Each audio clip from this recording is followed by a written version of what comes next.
We begin in Bangladesh, where the military has taken control of the country after its long-term Prime Minister resigned and fled to neighbouring India. At least 109 people were killed in violence on Monday. That's the highest number killed in a single day since protests began in early July. Demonstrators poured onto the streets to celebrate Sheikh Hasina's departure. Students began protesting last month when a job quota system that favoured children of war veterans. In an address to the nation, the army chief urged people to trust in the military to restore calm. The country is witnessing a period of revolution right now. I had invited all the leaders of political parties. They came here and we had a good discussion. We have decided to form an interim government. Through the interim government, the functioning of the country will take place. I'm giving you my word that we will bring justice for all the killings and the injustice that has happened. Have faith in the army, the armed forces. I expect the new government will run the country with honesty. Therefore, the people can live and sleep in peace. This is my only request and desire. I think what happened on Monday, the vandalism, it was not appreciated. The palace belonged to the people like us. We will have to pay for reconstruction. OK, let's get the latest now on the streets from Tanveer Chowdhury, who is in Dhaka. And we understand the Army Chief is meeting with student coordinators. What assurances are student leaders wanting from the Army right now? Well, one thing the student leaders have specifically mentioned, they don't want the Army to be in charge. They want an interim government to be in charge. They don't want to be any member who are controversial from the present government or any other political members that might be controversial in that interim government list. They also demanded the president of Bangladesh to dissolve the parliament by today, local time 3 p.m., which would be 9 GMT. If he doesn't, then they said we'll go back to the street and we'll give our ultimatum. So these are some of the key points they made, and it has to be seen what comes out of the discussion with the Army Chief. Obviously, there's going to be some haggling about who should be there, but the student state, it has to be something that we can reform the institution and have a new type of government and not have a politicized system back in. And another issue they raised is the election to be here very soon after the interim government come to power. So everyone is anxiously waiting what comes out of the meeting with the Army Chief of Staff and what will be the outcome, whether the Army will accept that, whether civil society and other political parties will accept the students' list and their ultimatum. So Tanveer, if the students don't get what they want, they're pledging to go back out on the streets at 3 p.m. in the local time. Can you just give us an idea of who they've actually put forward to lead this new interim government? Well, it's quite public now. They put forward Nobel laureate Professor Muhammad Yunus as their choice to head the interim government. He has accepted it. It's not officially announced as such, but it's pretty much public news.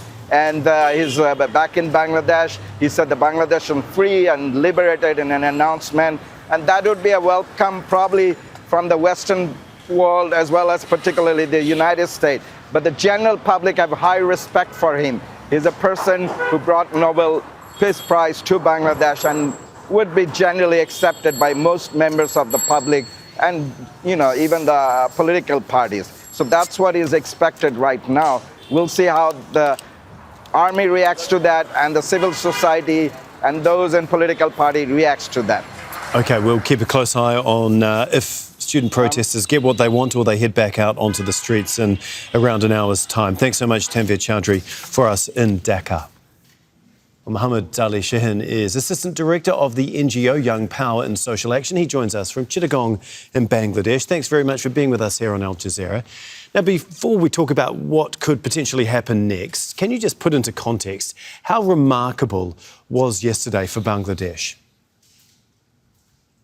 Wow, it's one of the very great revolution that happened in last 3 weeks in Bangladesh. And yesterday, the students who started this campaign, this movement, they got the achievement because the Prime Minister, she has resigned because at the beginning, the students has 9-point demand, but as the prime minister was refusing and not taking any action, so the students later put the issue in one point demand, that is the prime minister has to step down. So finally she resigned yesterday, and the unfortunate thing is that none of the prime minister of this country has ever resigned like this way, the way she has to resign yesterday. I mean, the way she has to flee to other country. I mean, none of it's never happened in the history of Bangladesh as the way, because the way she left, it's a kind of the experts are saying that she just destroyed her party. She destroyed the great image of her father as well, and yes, people are just blaming her and her government for all those negligency and all those refusal of the demands from the students. Okay, just on this, let's move to what is potentially happening today. We know the Army Chief and coordinators of the student protests are meeting. The student protest leaders have already put forward Nobel Peace Laureate Muhammad Yunus to lead an interim government. What more can you tell us about him? Is he a popular choice, and will the army listen? Of course, Dr.